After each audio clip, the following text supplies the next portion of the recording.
Hello, everyone. Welcome back. Hopefully, you're having an awesome day so far. We are now ready for our second keynote of the day,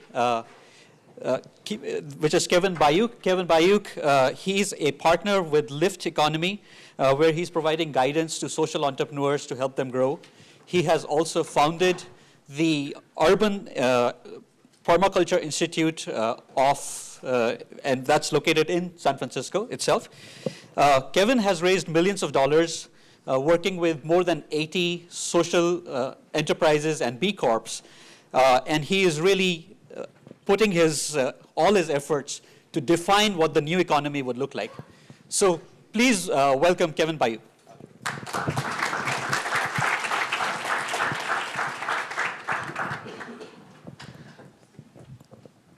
Okay, thank you, everyone. I know food coma will be setting in any moment.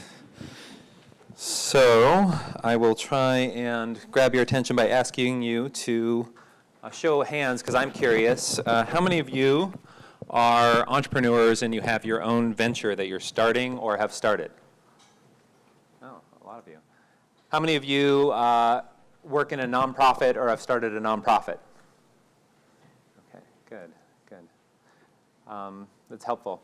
So I had some images prepared and some ideas to share, but I'm going to do two things. I'm going to pivot, modeling the pattern with good entrepreneurship, and I'm going to skip through some of the images, in part because Elizabeth did a great job earlier of kind of showing some of the considerations on the spectrum or the continuum of impact versus the products and services kind of design of your organization, and also in part because we're running a little bit behind, and I'd also like to open up more Q&A to find out what you're mostly interested in so that we can actually make it interactive and I can be responding to what's alive in the room.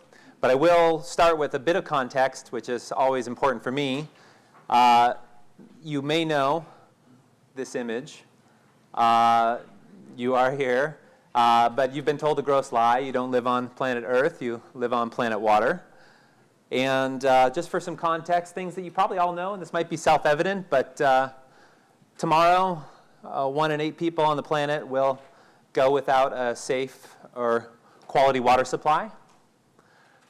And you may know that similarly, about 1 in 8 people on the planet tomorrow will go hungry and not have enough food to eat.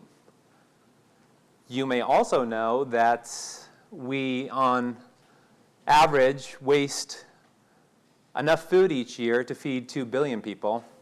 It's just an odd mismatch of production and supply and demand.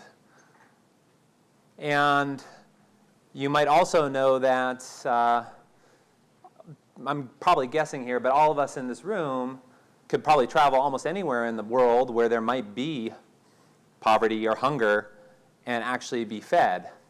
And so some of the problems related to this idea of, it's distribution or access of these resources to meet basic human needs, it's not necessarily a question of access and resources. Oftentimes it's a question of the artifacts or the symptoms of the economy and how it's designed.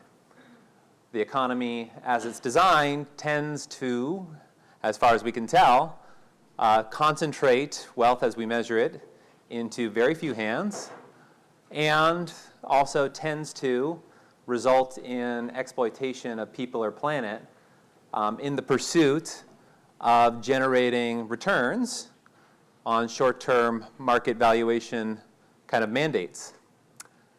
And this is problematic.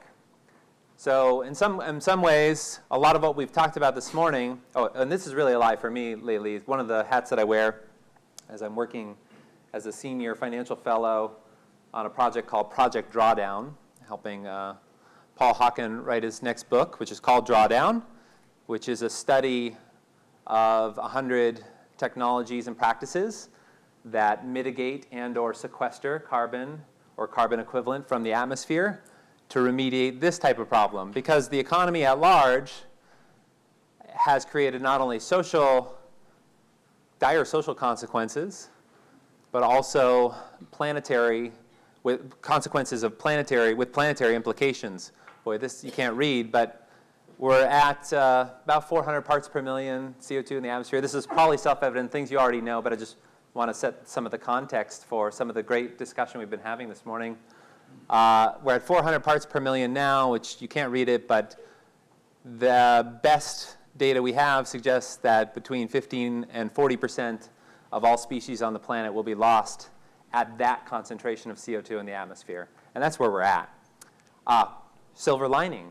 Some of you may know or may be following that 2014, we emitted 32 gigatons of carbon in the atmosphere, which was the same as 2013.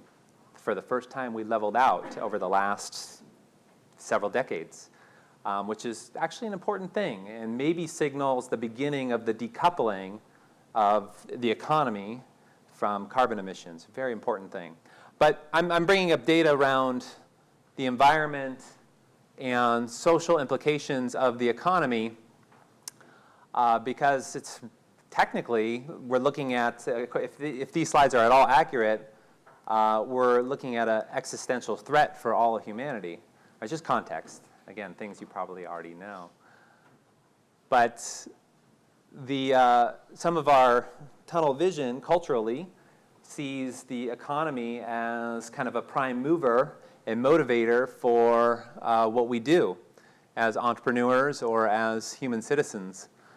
And so it seems to me that, it was said earlier this morning, but what we're seeing and what we're participating in is nothing short of a shift of the entire economy from one that tends to concentrate wealth into few hands and exploit people or planet to one that has the potential to be of service to all life. It's a very important shift, and I don't know if it's going to take 500 years or 100 years or 50 years or 5 years, but it seems to me that you're immersed in the milieu that's starting to look at this. So I just want to share that context, again, counting on that this is probably self-evident for you. But one of the things that I would share is that whether or not those dire prognostications on climate are speculative or are a hoax or whatever, however you feel about it, it could be that if we redesign our economy to be of service to all life, we'll get a large set of benefits that actually make these kind of data points irrelevant.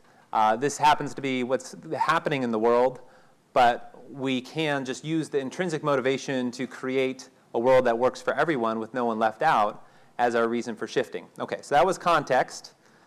And what I see is maybe something that you're seeing even in the discussion this morning, and Elizabeth brought this point up really well, is there's this kind of continuum.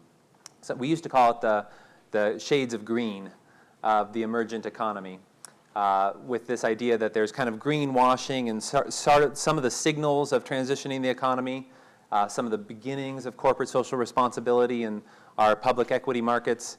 And then there's kind of deeper and deeper and darker shades of green, which what I mean by that is organizations that are more and more dedicated, purpose-driven, mission-driven, where the primacy on impact is driving all the rest of the design of the organization or even the economy at large.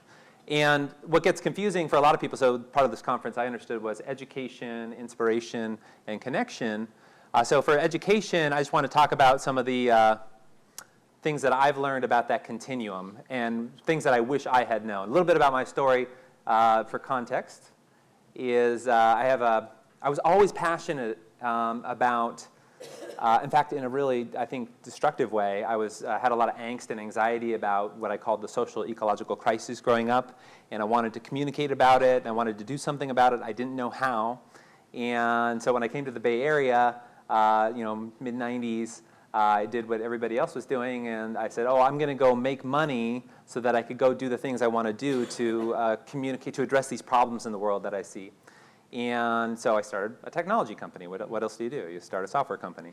And I did that a couple of times and learned a lot about how to hire teams, how to raise capital, learned a lot about the business model of venture capital from my board members and from who I was raising money from. And never really had the impact I was wanting to have. So I kind of did a hard 180 at one point, sold my house, sold my car, radically simplified my life, left the last company I had started, and dedicated my life to pursuit of how I could be of highest service towards this transition. And learned a lot. And some of the things that I learned that I wish I had known are things that I'm going to share here, just to maybe unpack some of the jargon and semantics that get thrown around, and I've heard it a number of times this morning. So an angel investor that I'm working with recently, an impact angel investor, kind of gave me this framework that he's using as his lens to look at his portfolio, and I really, really liked it. And so I've kind of put it in an image here, but I'd love to kind of walk you through what some of what he's seeing and how he looks at his investments. He has what he has called on the left side, the light green stage, he calls stage 1. And these are organizations that are just saying, we're going to do no harm or do no evil. And their modus operandi, or their raison d'etre, is really to pursue a mission for sure, but their mission is mostly oriented around providing goods and services that are profit generating first. After generating profit, then they can look at figuring out ways to be of higher and higher service to people and planet. And their return profiles, or the return expectation on the investor, is quite high. So you see here, the blended kind of portfolio would be 30% IRRs with pretty near-term liquidity, kind of standard venture private equity type of work. His second shade of green, what he calls stage 2, would be those organizations that are providing non-essential goods and services, but done a lot better than the conventional or status quo alternative. Organizations that balance profit with people and planet as intrinsic to their mission. And the return expectations that he sets on these is more modest. The liquidity timeframes longer, more patient, more concessionary. He then looks at what the deeper shade of green is what he calls stage 3, and that he's looking at essential goods and services, kind of like Elizabeth was saying, they're tightly integrated on the spectrum, where the people and planet or social beneficence is totally integrated with the actual delivery of goods and service and generating profit. And that, he looks at those investments as being extraordinarily concessionary, considering the risk of any startup. 3% IRRs, again, blended across his portfolio with a longer-term liquidity. And then he looks at stage 4, which is some of the gift and philanthropy culture that we're familiar with, where people and planet are prioritized and profit isn't in the picture. So this was important for me to understand, just kind of seeing that as one possible lens, but unpacking the jargon became important. I just want to share with you some of the things that you might be seeing. What do you call these organizations? Are they green businesses, nonprofits, triple bottom line businesses, sustainable businesses, B Corps, social ventures, social enterprises, or triple socialist B mission green bottom ventures? A lot of jargon, lots of semantics, and not a lot of clarity of exactly what we're trying to characterize these organizations. And if you're confused at all by the jargon, don't worry about it. It's, we can pick one, but it's kind of arbitrary. I gravitate towards social enterprise, but I'm aware of the color that carries in certain circles, especially with investors. And there's other things that we can say, and I think some of this has already been said this morning about the different models and approaches that some of these organizations use to pursue their mission, and some of the legal structures, which I'd be happy to answer any questions. I've helped organizations based on different contexts and considerations incorporate and structure themselves in all these ways. But what I'm more interested in sharing is some of the approaches of these organizations, however they're structured legally and whatever they're called. The names are not important, and the legal structures are less important. Some of the other the spectrum or continuum of these organizations is some focus on a particular market. There are some organizations that are focused on what we call, I don't like this term at all, but they call it the bottom of the pyramid, which is the marketplace where essential goods and services are not adequately available, and where opportunity is not adequately available, so the marginalized and social and economically oppressed populations of the planet, the bottom of the pyramid, which is a large emergent marketplace. There's some organizations that look at the affluent world and are reinventing the economy in the affluent world, providing essential goods and services in a better way. So I want you to understand that there's organizations that are doing, market is one way to differentiate along the continuum. It's like another vector for these types of organizations that we see. And I guess one of the messages that I want to share is that all these are great.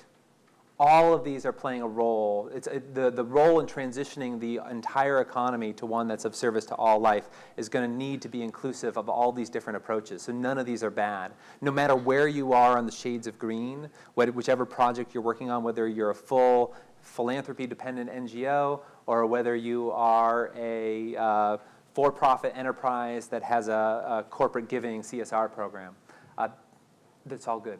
It's all important. That's all part of the steps. And so you're all playing a role. But it's probably good to hold the context of where you fit in that so you know what to be able to support. So some of the things that other social enterprises do, I just want to say a couple things and then move to questions. I could go through some examples, but we see some characteristics of these organizations, whichever market they're serving, is taking kind of a whole view of how they organize themselves. And these are some of the characteristics that we're seeing. But I want to just mention, I was having a conversation earlier, so some of the patterns we see and some of the challenges we see of organizations, and maybe you're facing these challenges as you're starting your venture for those of you who are entrepreneurs, is that when you do prioritize people and planet or prioritize your mission as part of your model, oftentimes if you are treating your supply chain ethically and supporting your suppliers, if you are treating your employees or people really well, oftentimes your cost basis for delivering essential goods and services is higher than the status quo exploitation economy, the existing economy, right? And so you have what we call it the price parity paradox, or the PPP. And the price parity paradox is, how do you meet the marketplace where it's at something of parity in price when your cost basis is higher? And it requires a substantial, there's a couple of approaches that we've seen work. And on this kind of idea of shades of green, the ones that are on the farthest, darkest shades of green that we see are ones that are addressing that challenge through extraordinarily innovative approaches of doing their operation, but also extraordinary innovative approaches in terms of how they structure their ownership, how they take on financing. And so I could tell you all about multi-stakeholder cooperatives and a lot of the innovative structures that are emergent. But I guess what I'd like, in the spirit of education and maybe some inspiration, just let you know that that's happening. Maybe I'll call out one example of an organization and then skip to some questions, because I think I'm trying to truncate a little bit here too for time in the afternoon. Does anybody know the Evergreen Cooperatives in Cleveland? Not one hand? Amazing. Oh, 2, 3, okay. Still, small percentage. Evergreen Cooperatives in Cleveland, why I highlight them as an organization is the Evergreen Cooperatives. It's actually a set of 4 cooperatives, worker-owned cooperatives. There's the Evergreen Cooperative, there's the Green City Growers, there's the Evergreen Power Company, and there's a green laundry service, and I forget the name of the entity. They're all under one umbrella, the Evergreen Cooperatives. What's innovative about this approach is Evergreen looked at the city of Cleveland, one of these post-industrial cities, lots of flight from the city, and a central city urban core with 35 to 40% effective unemployment, socioeconomically oppressed population. And the Evergreen said, let's look at the nonprofits in the city, and which were hospital, university, and some other organizations, and said, let's look at the budgets of what their expenditures are annually. And they went to those nonprofits that are, for a public benefit, organized for a public benefit and beholden to that purpose and mission, and said, would you be willing, let's look at what you spend money on, and would you be willing to and they found what those organizations spend money on, hospitals and universities, they spend money on food, energy, and laundry. Laundry services was a large thing. And so they said, would you dedicate your expenses, and we'll collect it as a fund, and we will create job opportunities for the people who live in this community. But not just jobs. We're going to create ownership opportunities so that the workers, a lot of post-incarcerated youth, the quote-unquote unemployable in inner city Cleveland are employed not just as workers in these worker-owned cooperatives that are pushing the edge of sustainable practices in their operation, the largest now greenhouse urban food operation in the country, Green City Growers, a solar panel installation, energy retrofit, and energy power supplying organization, Evergreen Power, and then the greenest laundry service in the country in terms of efficient water use and EPA certified healthy in terms of detergents and cleaning products. So pushing the edge in their operation, but I think what's interesting is they've organized their financing from the community of nonprofits and some associated foundations, as well as providing not just jobs, but training for ownership for long-term residency for the people who live there. And they're taking the profit allocation, a certain percentage of the profits of these three entities, and putting it into a fund that is starting additional worker-owned cooperatives in the Cleveland area to address the needs of that community, providing more ownership opportunities, and providing a housing, a fund for a community land trust to provide permanently affordable housing as well. What we love about Evergreen Cooperatives, that's a good mix of things, but what we love about Evergreen Cooperatives mostly is they open sourced their model and created a toolkit so that this could be replicated in any dense human settlement on the planet where those conditions exist, where you have marginalized populations. So they've open sourced the entire program about how to organize it, how to start it, and how to do that in your city.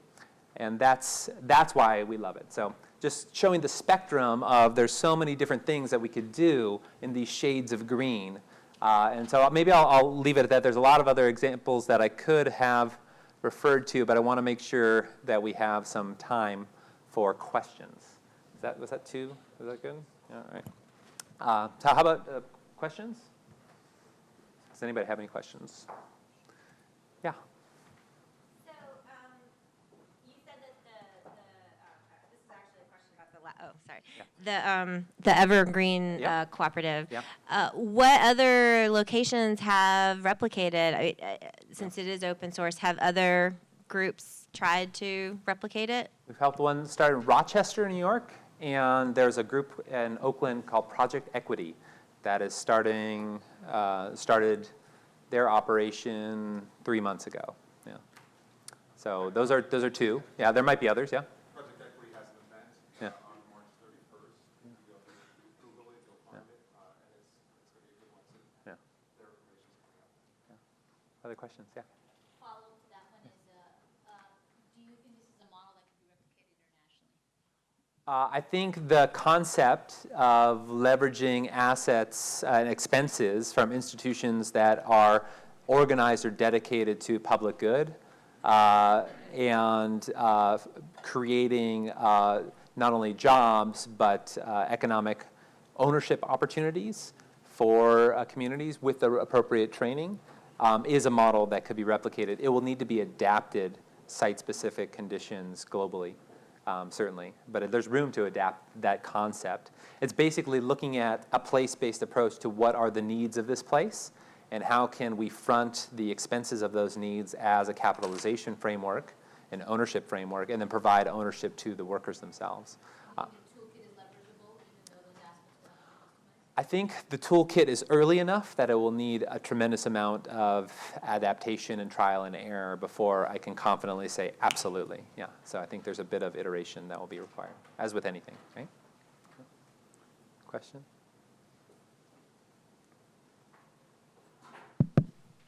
Hi, Kevin. Nice to meet you. We'll have to meet in person. I was just wondering how the cooperatives are doing in terms of reaching a level of pricing for their services that gives them potentially hope that kind of other large corporations or other organizations that need those services that aren't nonprofits would be willing to contract with them as well. Yeah. It's a great question. My understanding is Green City Cooperatives, as an example, the growers, Green City Growers, is already generating 50% of their revenues from customers that were not the financing founding partners. So as an example, there's more I could say about the challenges they have in their profitability and their structure. But yes, I think the opportunity exists to create price parity to compete. Yeah. We're looking to put some cooperatives together under one roof Yeah. in Oakland, Yeah. but the landlord has the ultimate decision about who the tenant's going to be. Okay. So how do you get the landlord to buy into the model? That's a good question. How do we get the landlord to buy into the model of having cooperatives under one roof? Part of it could be finding out what the needs of the landlord are. I mean, whenever we're looking for resources in terms of real resources or capital, one thing I could advocate for is just a pattern or principle-based approach is understand the business model of who you're seeking resources from in as much detail as possible. Find out what their alternatives are, find out what their expectations are, and the more literate you can become around their whole set of needs as an individual or a fund or a manager of a fund, the more likely you're going to be able to find a proposal that can be successful. That's just a principle-based approach. I'd have to know more about the specific situation to give guidance. Yeah. Yeah. Yeah. Question over there? Yeah. You mentioned kind of multiple shades of green Yes. and lines of the dark green. Yeah. I'd love to hear if certain corporations or national or international companies stand out to you as those working really well in the darker shades of the green area, and sort of what those key elements of success are for them. There's a few. Oftentimes privately held. Patagonia stands out for me as one that I've had the blessing to do some work with. What was some of the darker shades of green? Why Patagonia? One thing about Patagonia, with the leadership at Patagonia has taken a very strong stance on communicating to their brand community, to their supporters, to their customers, that consumption of their goods should come only after due consideration.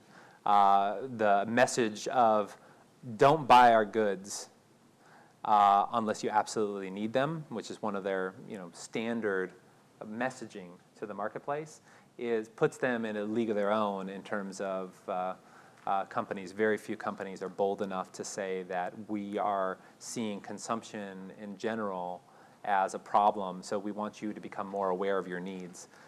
Also, I would say that some of the things that they're doing in corporate venturing, their recent announcement of Patagonia Works as an umbrella structure, and I think it's called 20 million and change or something like that, or their new corporate venturing fund. So diversifying beyond a clothing company to look at leveraging their brand community and their brand to create social and environmental impact, mostly environmental impact, so I could critique Patagonia as well. Really, really heavy, strong emphasis on environmental over social impact. But that, I think, corporate venturing in general or leveraging profit streams for diversifying impact is something that we do see more and more of, and I'm excited as a trend for larger companies that have that kind of capacity, already have a brand community. Other examples, I could talk about a few, but most of these are privately held, and most of these are small by big business, public equity market kind of standards. And I think a lot of what we see in the larger companies, say Fortune 1000 companies around the world, would be on the lighter shades of green. I can speak about some things that Campbell's has done and Unilever. There's a few things that are out there that are more than less in terms of the shades of green, but in terms of the dark shades, it's really dominated by these emergent organizations with emergent structures and novel approaches to balancing how to be of service while creating a self-sustaining reciprocity model. Yeah. Good question, though. Any other questions? Food coma setting in? Yeah. Yeah.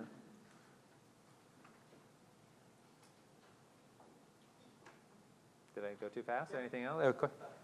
Is that good? All right. Well, thank you, everybody.